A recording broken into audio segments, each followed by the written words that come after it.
Justement, c'était il y a un an, 2 octobre 2020. La tempête Alex ravageait l'arrière-pays niçois. Quelle est la situation sur place aujourd'hui? Comment tenir compte de la multiplication des catastrophes climatiques dans l'aménagement des villes et des villages? Ce sera notre débat. Avant, je vous propose cet extrait d'un reportage long format tourné dans la vallée de la Roya. C'était 6 mois après le drame. Il est signé Jonathan Dupriez. C'est dans ce décor figé, hors du temps, que la Roya amorce sa reconstruction. Elle s'annonce difficile, longue, coûteuse, et pour le moment à 2 vitesses.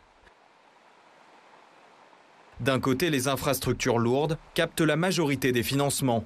La départementale 6204 et ses travaux estimés à 450 millions d'euros, ou la ligne TER Nice-Tende, au moins 30 millions. Mais derrière ces chantiers jugés prioritaires, des dizaines restent en suspens chez les habitants, obligés de se tourner vers des bénévoles. Voler au secours des sinistrés est devenu l'obsession de Wilfried Bricourt. Ce jour-là, près de Fontan, il vient en aide à Pierre Roy. Avec sa femme, ce retraité de 80 ans à la santé fragile habite un hameau très reculé. Pour y accéder, il faut marcher 1 heure sur ce sentier de randonnée escarpé. Excusez-moi, je vais vous doubler, chef. Le couple d'octogénaires est isolé depuis des mois, faute de chemin carrossable pour rejoindre le village le plus proche.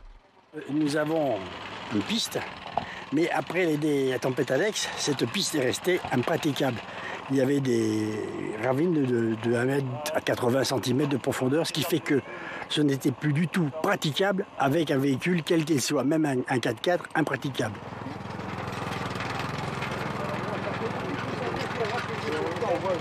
S'il n'y avait pas des gens comme ça, je crois que dans toute la vallée, après ça, les gens qui se sont retrouvés avec des maisons empirées, pleines de boue, ensablées jusqu'au presque au toit, j'irais dire. Faut dire que ces gens-là ont œuvré terriblement, terriblement pour aider tout ce qui était sinistré. Parce que sinon, je ne veux pas critiquer, mais... La difficile reconstruction et puis les questions qui se posent finalement un peu partout dans notre pays, dans les zones inondables, lorsqu'il y a des projets d'aménagement, de réaménagement, comment construire en tenant compte de ces épisodes climatiques de plus en plus violents. On en débat avec Françoise Vimeux, bonsoir. Bonsoir. Vous êtes climatologue, directrice de recherche à l'Institut de recherche pour le développement. Arnaud Gossman, bonsoir. Vous êtes avocat spécialiste du droit de l'environnement, l'un des avocats engagés dans le procédé de l'affaire du siècle pour contraindre l'État à agir. Alors non, bon, d'accord, on m'a donné une mauvaise info. Voilà. Voilà. Ça m'arrive, c'est, je pense, la première fois depuis le début de la saison que j'ai une mauvaise info sur l'un des invités. Je m'en excuse platement. Voilà, écoutez, au moins c'est clair. Éric Daniel Lacombe, bonsoir à vous. J'espère que j'ai pas d'erreur. Vous avez conçu à Romorantin, en Sologne, un quartier résistant aux crues. Vous venez de remporter un appel d'offres sur le réaménagement justement des vallées ravagées par la tempête Alex. Et puis avec nous en visioconférence, Xavier Pelletier, qui est préfet délégué chargé de la reconstruction des vallées. Bonsoir monsieur le préfet, je commence avec vous. Peut-être pour faire un point de situation, j'espère que vous m'entendez bien. 1 an après, combien de sinistrés recensés et indemnisés? Bonsoir, je m'excuse, je n'ai pas entendu votre question parce que j'ai eu une petite interférence. Je la repose. Combien de sinistrés recensés et indemnisés aujourd'hui? Alors, les compagnies d'assurance estiment qu'il y a 13 000 sinistres et que les indemnisations représenteront un coût de 217 millions d'euros. À ce stade, il y a 92% des sinistrés particuliers qui ont reçu un premier versement et 89% pour les entreprises. Donc ça, c'est le bilan à date. Il y a 420 biens immobiliers, si je ne me trompe, qui ne peuvent pas être réhabilités. Ça veut dire quoi pour les familles? Où sont-elles? Qu'est-ce que l'État a prévu pour elles? Alors, pour être précis, ce sont 420 biens qui sont éligibles au fonds Barnier. Et dans ces 420 biens, vous avez 180 maisons qui ont été totalement détruites. Les habitants qui étaient évidemment logés dans ces maisons ont été évacués et sont relogés pour l'instant. Donc nous sommes à peu près sur 800 personnes qui sont toujours relogées par le Conseil départemental des Alpes-Maritimes, par la métropole Nice-Côte d'Azur, par le CCAS de Menton. Donc c'est encore effectivement beaucoup de personnes, tout simplement parce que leurs maisons sont exposées au risque et que ces biens ont pour vocation d'être acquis à l'amiable. Les propriétaires recevront une indemnisation et les biens seront détruits. Éric Daniel Lacombe, merci. Restez avec nous, évidemment, monsieur le préfet. Vous venez de passer, je crois, 1 an à Mandelieu, c'est ça ? Oui. Ouais. J'ai peur des infos que je donne maintenant. Vous le voyez dans mes yeux, c'est ça. Ils sont dans quel état d'esprit, les habitants de ces vallées ? Est-ce qu'ils sont encore dans 1 an après, vous voyez, dans la crainte d'un autre événement, de nouvelles intempéries violentes ? Comment vous les trouvez ? Un an après le drame, ce que vient de raconter Xavier Pelletier, je pense que c'est terrible pour les populations. Et je pense en même temps que l'architecture peut aider à les aider à devenir adaptés à ces situations. Donc je pense que ça, c'est quelque chose d'important. À Mandelieu, c'est ce qu'on a fait, mais quand j'ai rencontré le maire... À Mandelieu, c'était il y a combien de temps ? En fait, il a été touché, lui, sa ville, pratiquement détruite en 2015, puis à nouveau en 2019. Et il était tellement inquiet d'une situation qui pouvait recommencer qu'il m'a appelé, avec les services d'ailleurs de l'État. Et depuis 1 an, on essaye de laisser plus de place à la rivière. Et on vient de faire quelque chose d'assez formidable, c'est qu'on a trouvé une vingtaine d'hectares qui appartenaient au groupe Casino. Donc ça a été 1 an de négociation pour qu'enfin on puisse calmer la rivière et mettre en réduction de vulnérabilité la ville. Et réduire comme ça une vulnérabilité, c'est permettre aussi à la ville d'exister. C'est-à-dire que le géant Casino va pouvoir se métamorphoser, que les quartiers juste en dessous vont pouvoir reprendre vie. Et donc cette situation-là, on en est ravis, mais elle est difficile au moment même de la catastrophe. Comme vous le disiez, je viens d'être choisi par l'équipe de Xavier Pelletier et de la DDT pour aider à réparer ou reconstruire les vallées, les deux, Vésubie et Roya. Et je m'attends à des difficultés réelles. Et c'est pour ça que j'ai inventé une méthode qui est, je fais une journée un dessin et je vais passer une journée avec les gens pour qu'ils le critiquent. C'est exactement comme votre émission, on cherche un sens public à la mise en place d'une nouvelle architecture ou d'une nouvelle organisation de la vie. Donc remporter l'adhésion du public avant de se lancer, c'est ça la démarche. Parce que il y a un autre bouleversement qui se rajoute à celui de la catastrophe. C'est ce que vous êtes en train de nous expliquer. Je pense que si vous regardez les populations, après les catastrophes, soit elles pensent que la catastrophe a été tellement incroyable qu'elle ne reviendra plus jamais, soit on est dans le système où il faudrait revenir à l'état antérieur, avec de temps en temps des forts dénis. Et finalement, moi, ce que je propose, c'est une adaptation par petites touches. C'est-à-dire, vous le disiez, je me suis d'abord entraîné à construire un quartier à Romorantin qui a résisté à une crue plus que centenale, mais c'était une crue lente. On m'a dit c'est très facile. À Mandelieu, ça fait 1 an qu'on travaille à un dessin. Il pensait à des digues, j'ai proposé des rizières. Il pensait à bloquer l'eau, j'ai permis qu'elle continue, qu'elle rejoigne la Méditerranée pour qu'elle soit moins méchante. Et on m'a dit c'est une crue rapide. C'est un peu plus difficile. Et dans les vallées, je vous emmènerai si vous voulez. C'est très difficile parce que ce sont des crues torrentielles. Et c'est même plus de l'eau, c'est ce qu'on appelle du transport solide. Donc je suis en train de faire des progrès sur le transport solide, c'est-à-dire que l'eau entraîne des rochers qui font de temps en temps la taille de votre studio. Et le monsieur le disait très bien, et effectivement, qui rentre dans la maison et qui la casse. Mais vous êtes seul à penser ces solutions, pardon Thomas, mais ça me semble fou que vous soyez là, seul homme, alors peut-être que vous êtes génial, je ne sais pas, je ne vous connais pas, mais à penser ces solutions. Je suis d'abord pas seul, puisque la démarche, c'est qu'on soit en coproduction. Et les assemblées que je fabrique, on y va comme ça toutes les 3 semaines, c'est tous les gens qui ne sont pas d'accord entre eux. Par exemple, à Mandelieu, il y a la ville et l'agglo. Vous savez que la ville est responsable de sa ville, mais l'agglo est responsable du bassin versant. Il y a les gens de Marseille qui représentent la nature, qui veulent la sanctuariser, et puis il y a les gens qui aiment la nature au sens de la biodiversité. Et puis il y a le maire qui veut plus de place pour la rivière, mais malheureusement les terrains ne lui appartiennent pas. Donc 1 an avec Casino, sur des terrains qu'il pensait encore il y a 6 mois constructibles, au bord de la Méditerranée, quand les préfets leur disent ça sera plus constructible, mais en plus vous devez les céder à la ville à un prix dont je ne reparlerai pas ce soir parce que ça a fait de forts débats. Donc il n'y a rien de génial.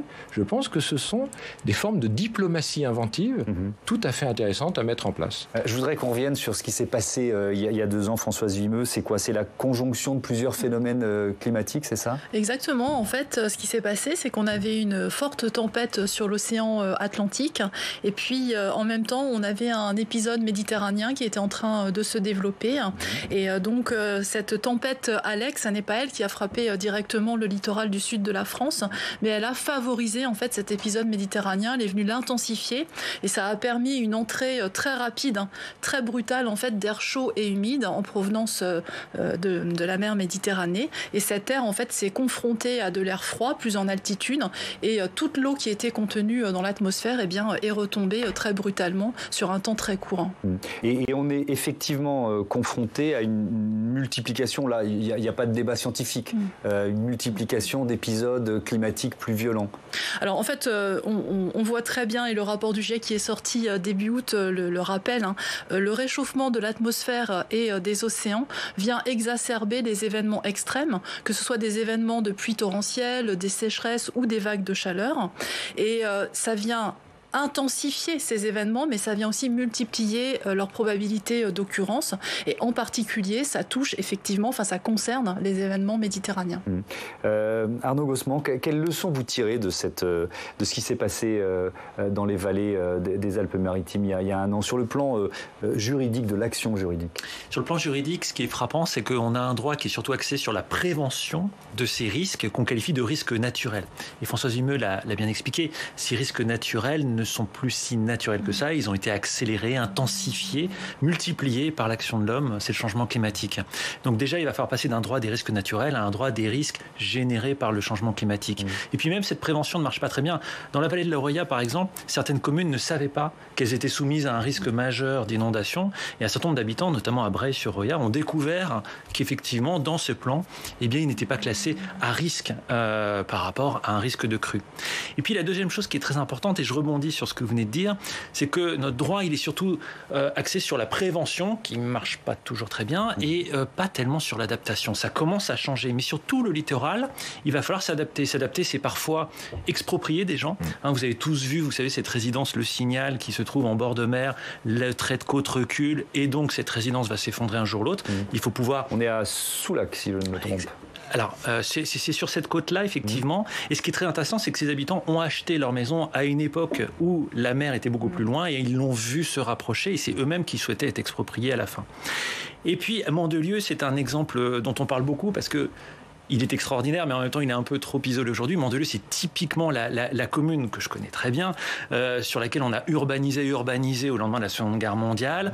Ces cours d'eau qui se jettent dans la mer ont été recouverts d'habitations. Et aujourd'hui, effectivement, on a une municipalité. Alors, je ne sais pas si c'est parce qu'ils n'ont pas le choix, parce que les habitants les ont prévenus, ce sera à vous de nous dire, mais qui souhaitent s'adapter. C'est-à-dire non pas dominer la nature, mais s'adapter à ce que la nature a déjà fait. Et les décisions qui sont prises par ce maire, c'est plutôt que de valoriser, je pense que ce terrain valait très très cher du groupe Casino, moi je l'ai vu en friche pendant des décennies, et bien aujourd'hui, effectivement, vous développez du maraîchage, vous développez une zone de crue qui pourra éponger la crue du Rio, qui se trouve juste à côté. Donc on est en train de s'adapter, de penser à adaptation, changement climatique. Pourquoi ? Parce que le changement climatique, avant on se disait c'est demain.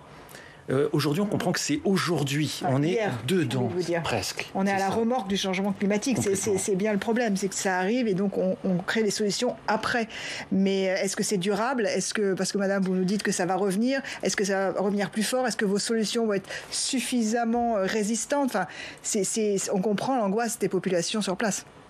Alors, sur la résistance et sur le retour, l'adaptation va aussi passer par une accélération des phénomènes et une intensification des phénomènes. Oui. Vous dites qu'il faut, ça sert à rien d'essayer de construire des infrastructures, c'est pas forcément la solution, des digues de plus en plus grandes, etc. C'est vrai, quand je fais ces petits dessins en séance, mais pratiquement en séance, j'ai 3 modes de tension comme ça, et c'est vraiment ceux que je proposerais à Xavier Pelletier pour les vallées, parce que bien les maires, vous imaginez bien qu'ils ont perdu beaucoup de surface.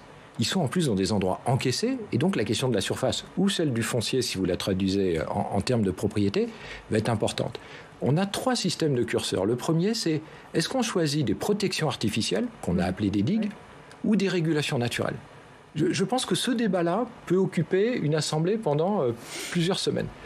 Regardez la Meuse qui a traversé l'Europe. Elle a abîmé la Belgique, elle a abîmé l'Allemagne et elle n'a pas abîmé la Hollande. Et en Hollande, c'est normal parce qu'ils ont mis en place un programme qui s'appelle « Laisser plus de place à la rivière ». Et donc, pourtant, les Hollandais qui avaient appris à construire les polders, maintenant, les démontent et rendent les surfaces à la mer. Vous voyez, la terre à la mer.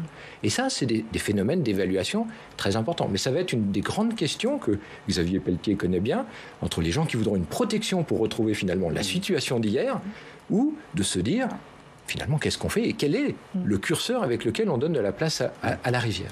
La deuxième question qui va être formidable à arbitrer, c'est pour ça que je reviens toujours sur le sens public, c'est pas moi qui fais l'arbitrage, je fais des dessins pour que les arbitrages soient pris.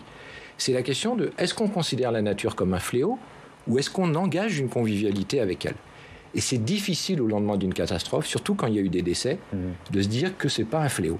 Et bien, je continue à penser que la nature, et je fais des projets comme ça, j'inaugure une maison des jeunes et de la culture où on a ouvert les murs, enlevé les écluses, rendu le rez-de-chaussée transparent, et on apprend aux gamins de cette maison à comprendre, deviner la rivière. Et le dernier point, c'est qu'à chaque fois qu'il y a une catastrophe, on nous dit, les architectes, vous n'êtes pas très doués, faites-nous des maisons plus solides. La plus solide, voilà. Et je dis, surtout pas. Et je dis, mais si on fait des maisons plus étanches, on se coupe de qui? De la nature. Donc expliquez-moi, si je suis étanche et je suis coupé de la nature, vous voudriez que le lendemain, je la comprenne, que je sache deviner une avalanche à un endroit, une coulée à un endroit, une crue? Donc il faut trouver un équilibre entre ce que j'appelle un abri et un ouvert. Vous voyez, moi j'ai des enfants que j'ai élevés à Paris, s'il pleut, elles ne sortent pas, donc elles ne sauront pas faire. Vous voyez ce que je veux dire? Oui, mais sûr. Il faut les entraîner. Alors, je voudrais bien me tourner justement vers Xavier Pelletier, parce que là, on est au cœur de votre mission, monsieur le préfet, et c'est vrai qu'en entendant Éric Daniel Lacombe, je me dis, il faut qu'on change totalement notre façon de penser. Comment vous percevez ça, ce changement de logiciel? Ce que vient de dire Éric Daniel Lacombe est très intéressant et je le partage totalement. D'ailleurs, tous les intervenants. Moi, ce que je dis dans les vallées, c'est qu'on ne reconstruira pas contre l'eau, mais avec l'eau. Ça signifie trois choses. C'est que quand on a affaire à des crues torrentielles, voire des laves torrentielles, on ne cherche pas à endiguer, on ne cherche pas à contraindre l'écoulement de l'eau dans ces bassins versants. On prend en considération trois facteurs très importants, c'est-à-dire qu'on redonne de la largeur aux rivières, on fait en sorte de ménager des zones d'expansion pour que la rivière puisse consommer son énergie, déposer ses matériaux, on essaye de faire sauter les verrous hydrauliques. Parce qu'on sait que les verrous hydrauliques, les rétrécissements génèrent des accélérations hydrauliques. Et quand on a des manifestations avec effectivement des matériaux qui viennent impacter les infrastructures, impacter les maisons, c'est extrêmement violent. Et ensuite, on reconstruit de façon résiliente. Alors, c'est le premier élément évidemment à prendre en considération. On a pris beaucoup de temps localement pour analyser, décortiquer ce qui s'était passé les 2 et 3 octobre, pour essayer de comprendre l'événement, pour essayer de se projeter et savoir demain, et moi je partage tout à fait les avis des experts, évidemment je ne suis pas un spécialiste, mais on aura à nouveau des manifestations météorologiques violentes. Donc quand on reconstruit des infrastructures, quand on remet des ponts, eh bien on fait attention de remettre les ponts dans le flux hydraulique. On rallonge les tabliers, on fortifie les culées de part et d'autre des rives. On fait en sorte d'avoir moins d'arches, ou quand on a des piliers, on fait en sorte qu'ils soient hydrodynamiques.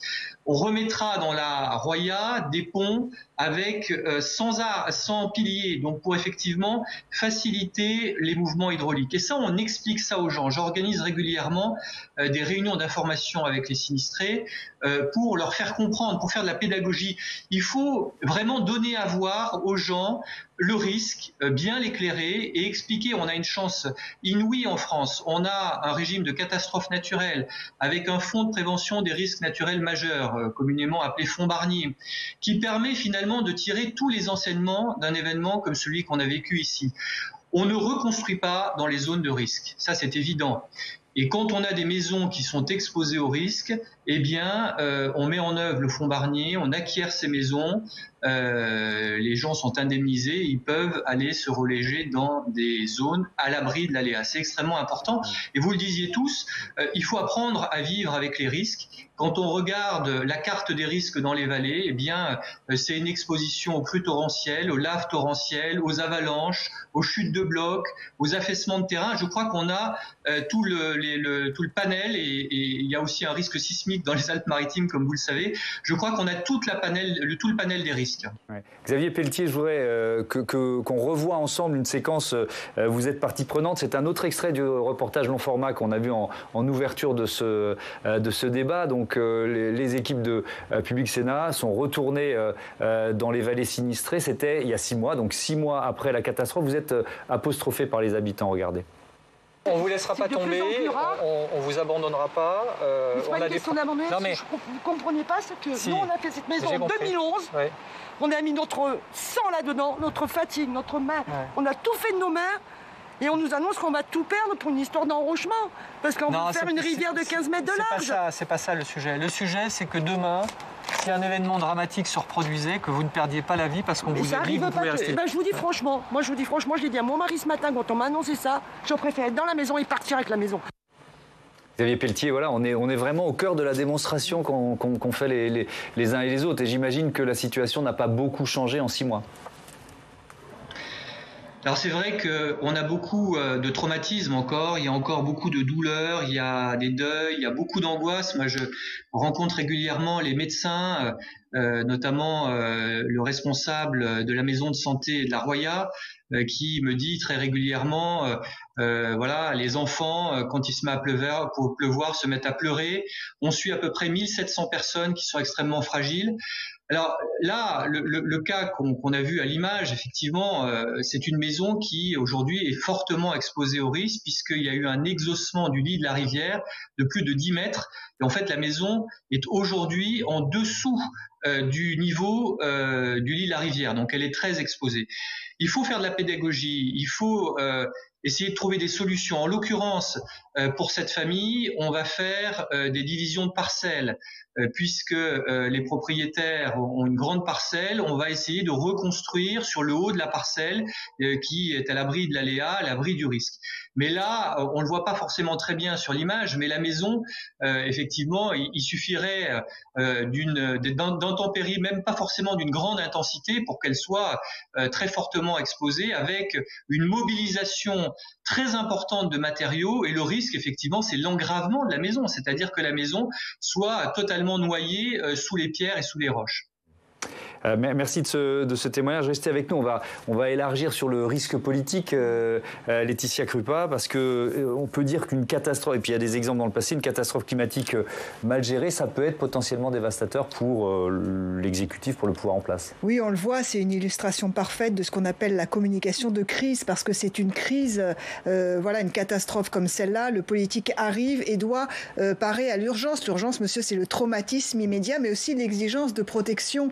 Or, on adore critiquer l'État en France, mais on a absolument besoin de l'État aussi. L'État protecteur et l'homme politique incarnent l'État. Donc bien sûr qu'un déplacement après une catastrophe est vraiment primordial. Et il y a un contre-exemple absolu en la matière. En 2001, c'est le Premier ministre Lionel Jospin qui se déplace à Abbeville après des inondations de la Somme. Il y a une petite rumeur qui court depuis quelques semaines qui dit qu'en fait la crue aurait été comment on dit, dévié de Paris. On a voulu sauver Paris et on a sacrifié... Pour ne pas inonder Paris, où une délégation était attendue pour les Jeux Olympiques, ça c'est le petit contexte historique, et on aurait dévié pour finalement épargner Paris et on aurait finalement inondé la Somme. Et alors là, Lionel Jospin arrive et va au contact des sinistrés. Je vous propose de regarder. Vous venez quand tout est fini, monsieur. Non, il n'y a pas quand tout est fini parce que rien... Vous allez dormir dans un bon lit. Au chaud. Limite, j'ai plus de boulot parce que le travail c'est contre elle. C'est vous, c'est pas nous. On a ça de leur merde. C'est honteux ça. Vous vous rendez pas compte, c'est 20 ans de notre vie, nous, là, qu'on vient de perdre et qu'on va perdre. 15 jours ça dure. 15 jours qu'on ne dort pas, qu'on ne mange pas. Et on voit tout notre labeur de 20 ans partir comme ça, mais vous vous en fichez. Alors si on essaye de comparer les deux époques et notamment la réaction de l'exécutif. Juste avec Lionel Jospin devant la détresse de cette femme, par exemple, hein, il avait apposé un froid technocratique et aucune empathie en balayant d'un revers de main cette rumeur. Ensuite, ce qui s'est passé ensuite dans le sud de la France avec l'exécutif Macron-Castex. Donc là, on revient... Il y a un an. C'est Jean Castex qui se déplace tout de suite, mais il reste à Nice. Et c'est vrai qu'on se dit pourquoi il ne va pas directement sur les lieux de la catastrophe. C'est parce que, en fait, c'est le président de la République qui a décidé de prendre cette communication en main. Et c'est lui, c'est Emmanuel Macron qui va au contact des sinistrés. Et là, c'est vraiment l'exemple inverse de Lionel Jospin, c'est-à-dire qu'il touche les gens. Ça, il aime ça. Hein. Il va au contact, le président. Il va toucher les sinistrés. Ça nous semble peut-être accessoire, mais quand on est dans la situation de ces gens qui viennent d'être touchés, qui ont peut-être perdu des proches, effectivement, ce contact humain, incarné encore une fois par le chef de l'État, est primordial. Ensuite viendront, dans la minute qui suit, les annonces pour les mesures d'aide, de secours, etc., des choses concrètes pour la population, mais cette communication qui finalement est non verbale est primordiale.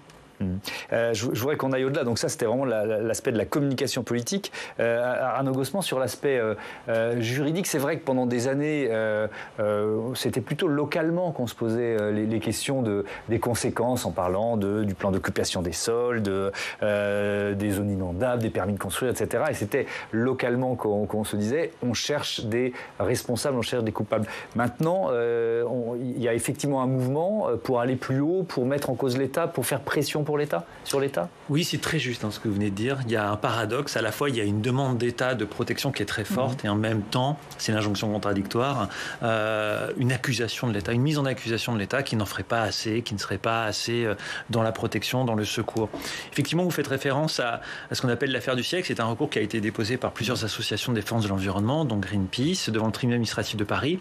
Une commune également a déposé un recours, la commune de Grande-Synthe, qui est aussi une commune littorale, qui s'estime à juste titre exposés au risque de changement climatique, notamment au recul du trait de côte.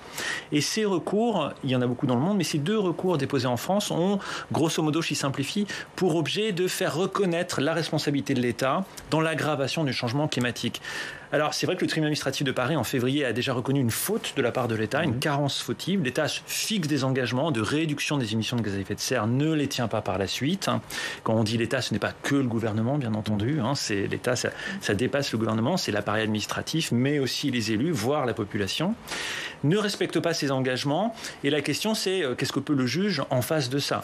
Et c'est là où ces recours ne vont pas, évidemment, au-delà de ce que certains espèrent. C'est-à-dire que le juge se borne à constater cette faute et ensuite à demander à l'État d'en faire plus en termes de mesures, de décrets et de mesures qui seront prises. Malheureusement, le juge n'est pas celui qui va sauver la planète ni le climat. Et on voit aussi que c'est au niveau local, comme effectivement dans cette commune, j'y reviens, que des initiatives exemplaires sont prises par des élus locaux. C'est ça qui me donne beaucoup plus confiance. Il faut un niveau étatique, bien entendu. Mais ce qui est fait concrètement sur le terrain, l'urbanisme, l'aménagement du territoire, la densification des villes, toutes ces choses-là sont du ressort des élus locaux. On oublie trop souvent qu'en matière environnementale, les 2 principaux décisionnaires, c'est l'Europe, d'une part, qui est à l'origine de la plupart des objectifs et principes du droit de l'environnement. Et puis ensuite, ce sont les collectivités territoriales, décentralisation oblige. Elles ont des responsabilités en matière environnementale, d'urbanisme, très très importantes. Alors justement, on va parler du rôle des sénateurs. J'invite Quentin Calmet à me rejoindre sur la question, Quentin, rebonsoir, de l'indemnisation des catastrophes naturelles. Oui, c'est un sujet qui va s'inviter bientôt en séance, même le 21 octobre très précisément.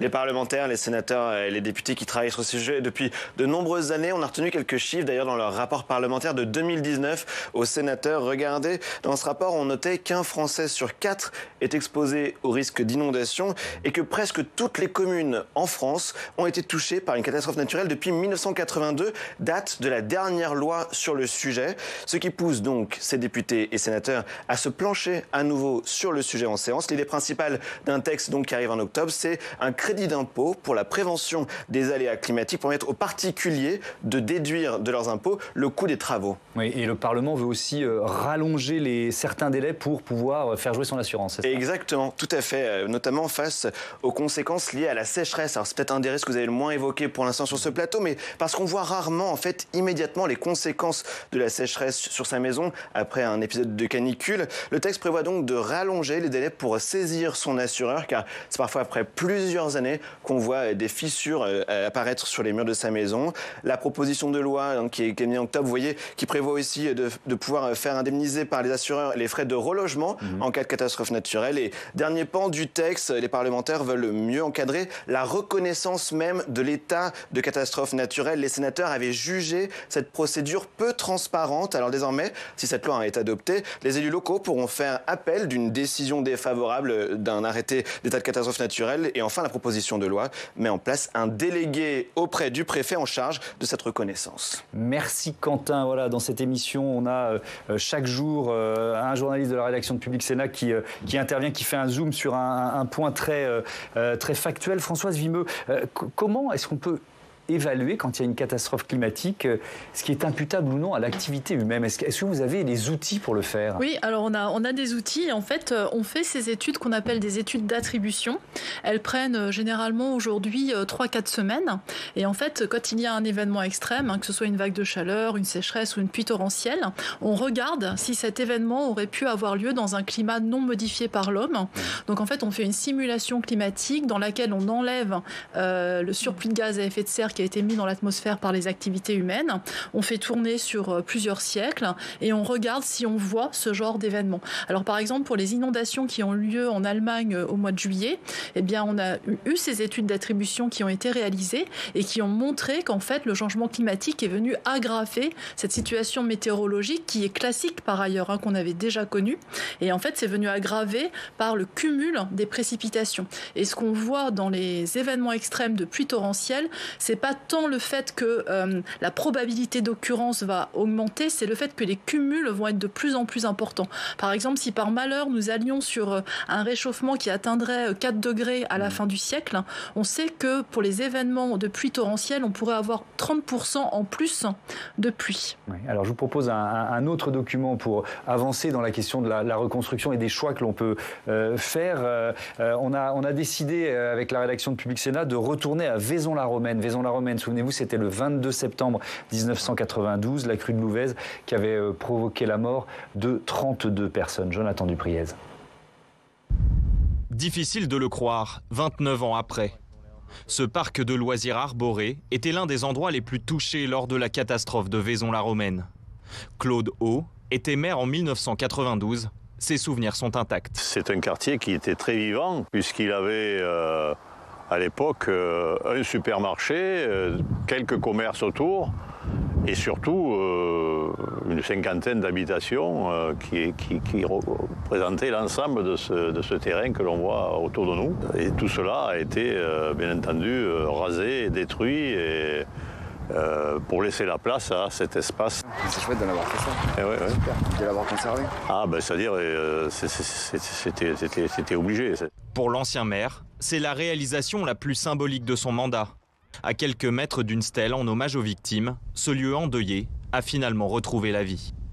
Autant ce qui s'est passé me rend toujours triste, autant de voir après l'utilisation que les jeunes en font, ça me rend très heureux. La vie a repris ses droits, mais au prix d'un lourd endettement dont sort à peine la commune. En cause, les travaux titanesques menés notamment sur les berges de Louvèze, rendus inconstructibles. Certaines sont devenues des parkings submersibles en cas de nouvelle crue. Car malgré ces aménagements, la rivière est toujours surveillée comme le lait sur le feu. Audrey Secaldi dirige le syndicat de Louvèze provençal.